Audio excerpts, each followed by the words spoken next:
High বন্ধুরা, আবার আজকে নিয়ে চলে এসেছি তোমাদের কাছে চিকেন রান্না। দেখে নাও। এই যে আলুগুলা দেখো ভেজে তুলে রেখেছি, আর এখানে দিয়ে দিয়েছি তেলের উপর লঙ্কা, পাঁচফোড়ন আর তেজপাতা। এবার আমি পেঁয়াজগুলো দিয়ে দেবো।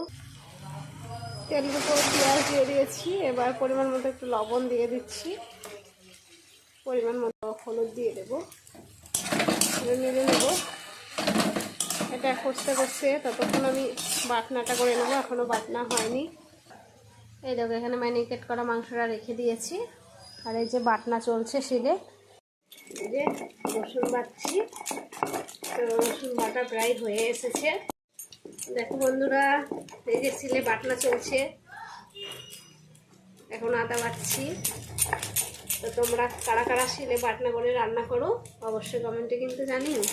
এই যে মশলা করতে করতে পেঁয়াজ ভাজা হয়ে গেছে, তো জিরে বাটা, আদা বাটা, রসুন বাটা দিয়ে দিলাম।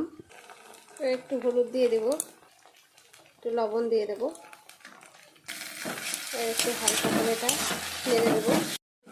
জল দিয়ে মশলাটা কষে নিয়েছি। এবার ম্যারিনেট করা মাংসটা দিয়ে দেবো। মাংসটা একটু নেড়ে দিচ্ছি। হলুদ লবণ দেওয়া আছে যেহেতু, এই জন্য আর এখন হলুদ লবণ দিলাম না।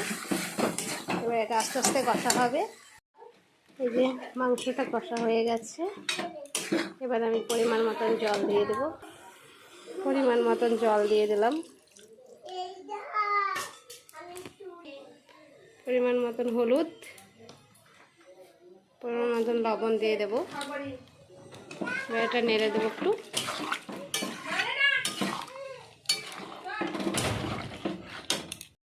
এই যে মাংস একদম রেডি হয়ে গেছে, এবার আমরা এটাকে নামিয়ে দেব।